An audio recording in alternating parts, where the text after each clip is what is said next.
Hard Games. Hello, everyone, and welcome to another adventure of Try Hard Games.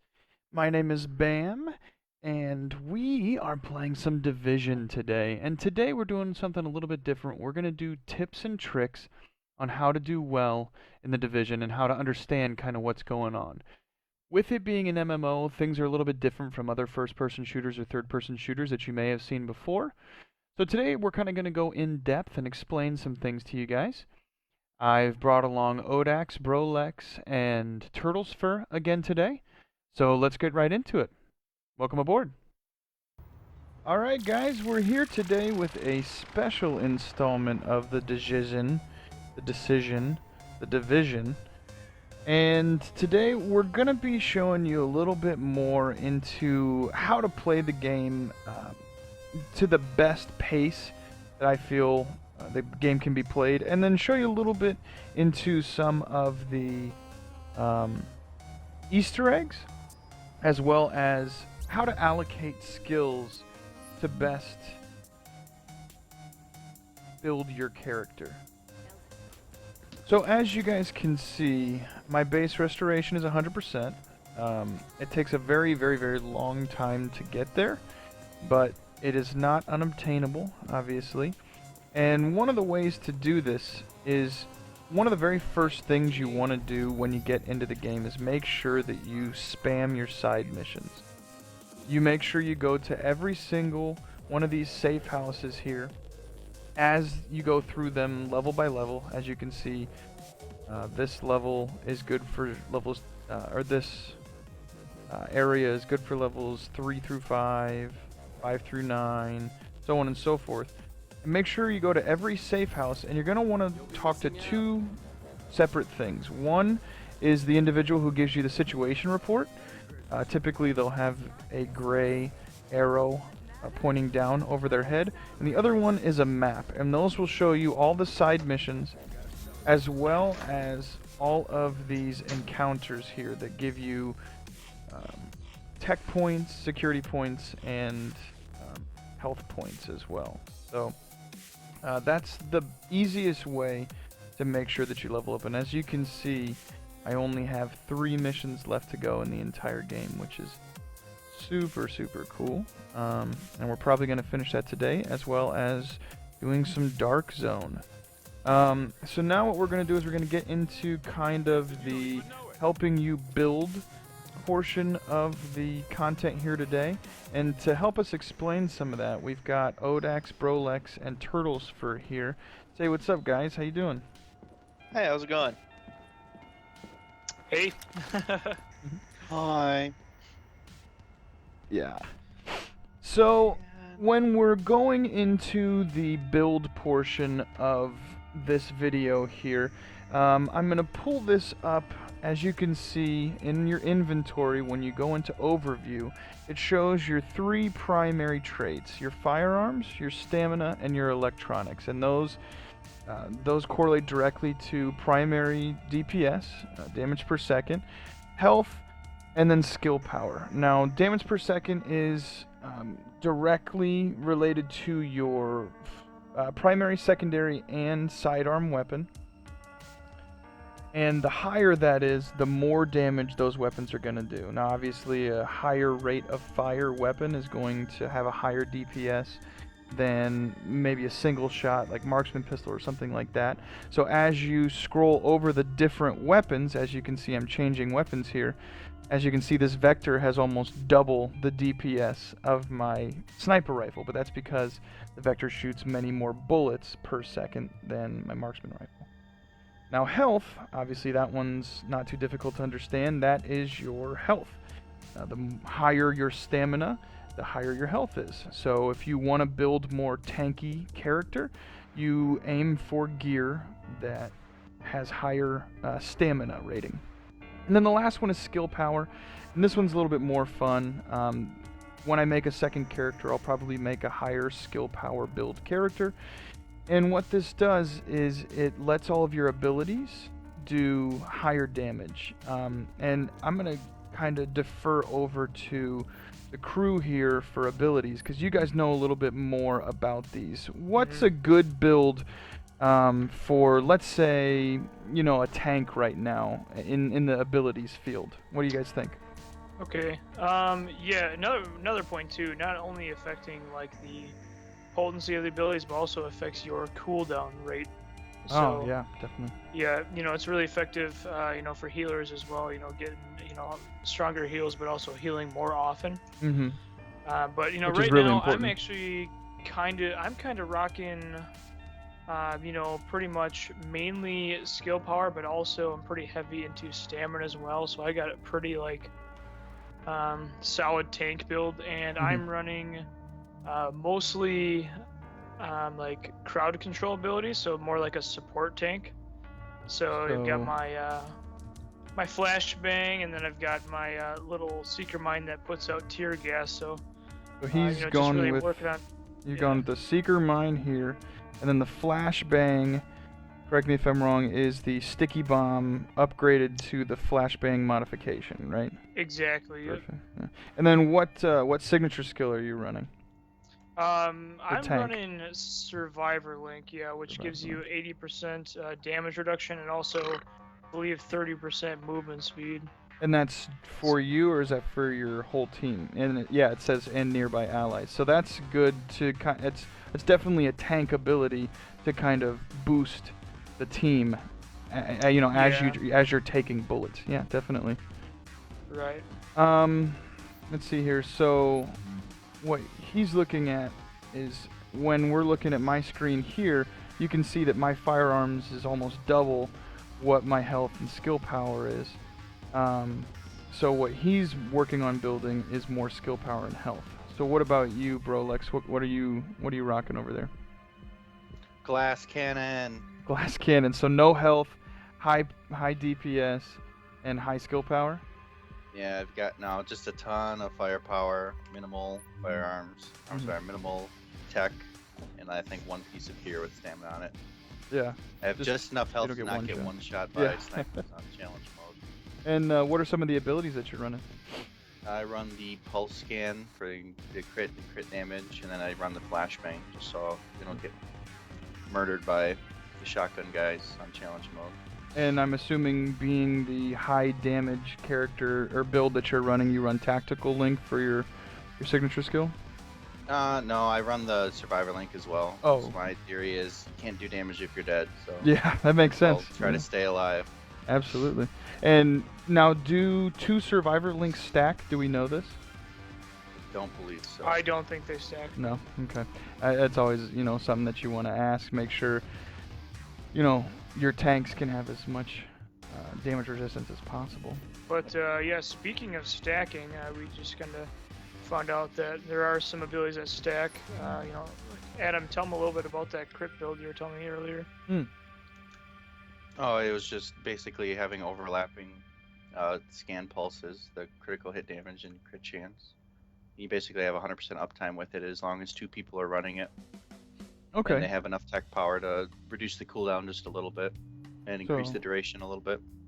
So basically, by the time your partner pops their scan, your scan is still going on. Well, it's basically just ending, yeah.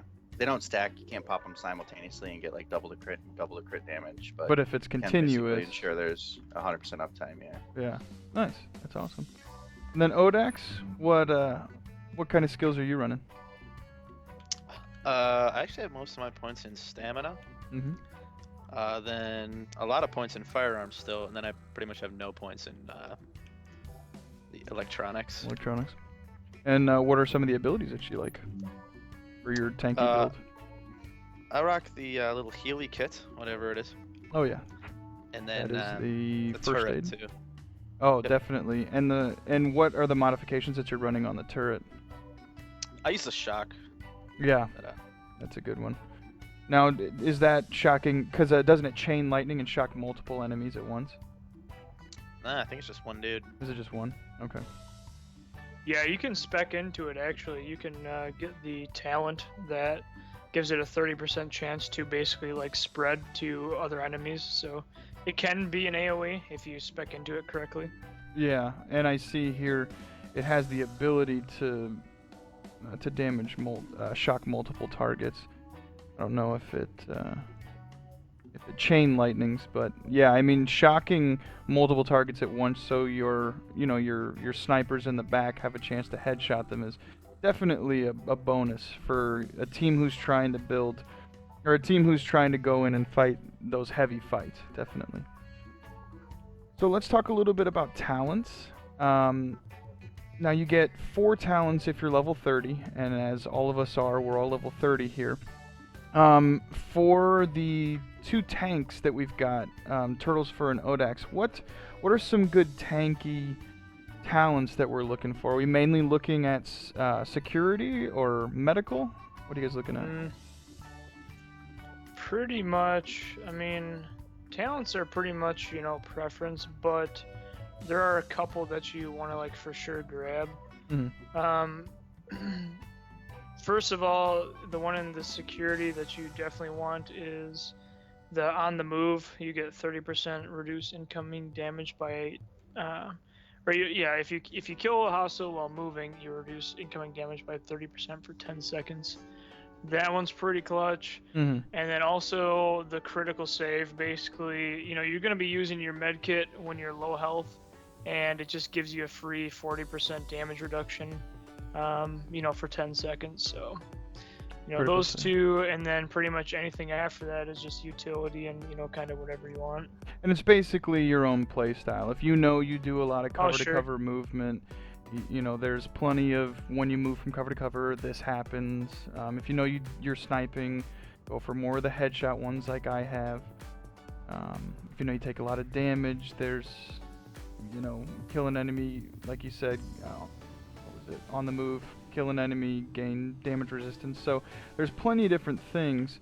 Brolex, when you're going for that high tech power, what are you kind of looking for in terms of, are there cooldown reduction, things like that?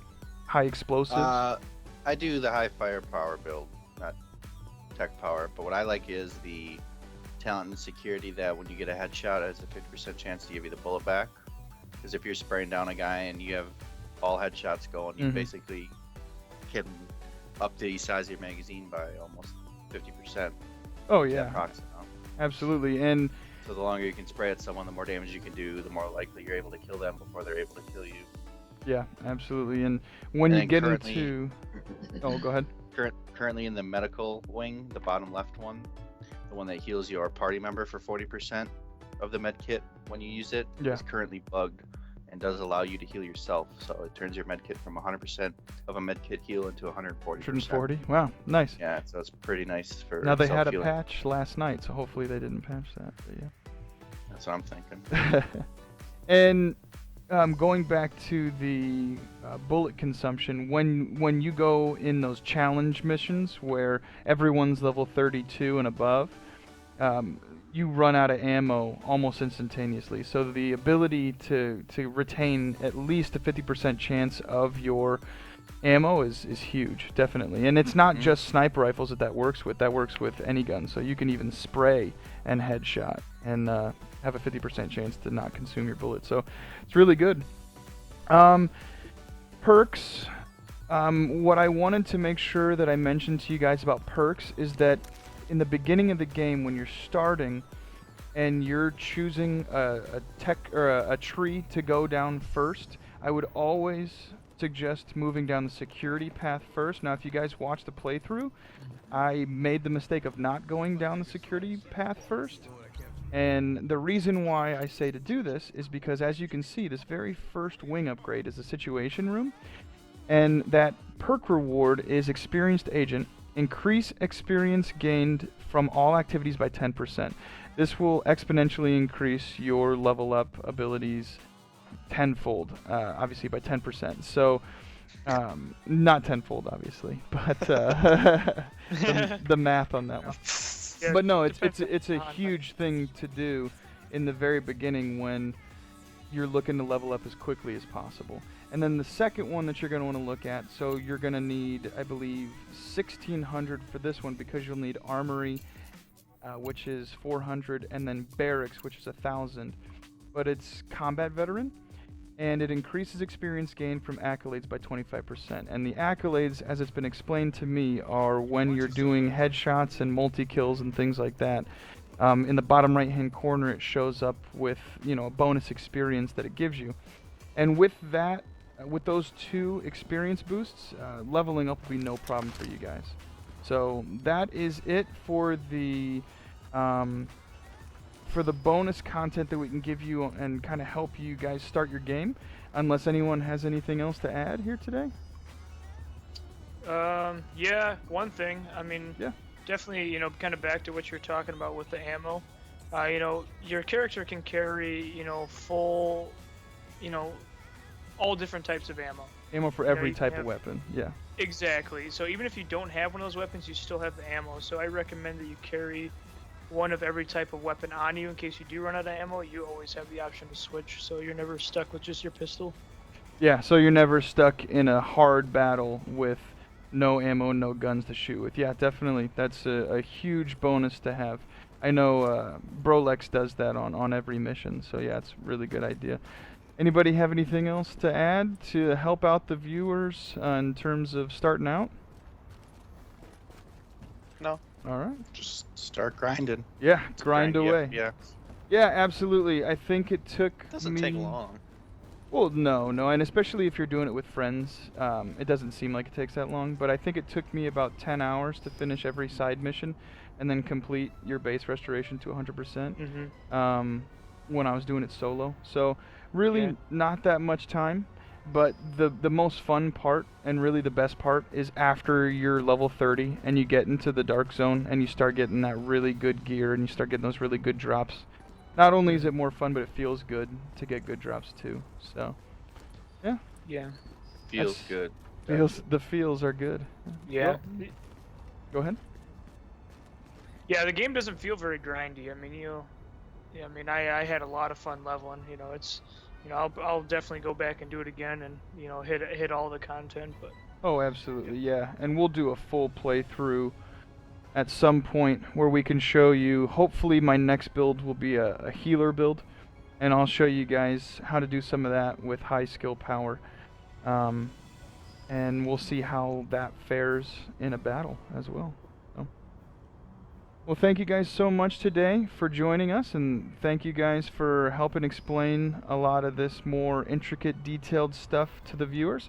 We will see you guys in our next video. Hopefully that will be a Dark Zone level 30 video, and we'll see you next time. Have a great day. See you on our next adventure. all right, later. Later.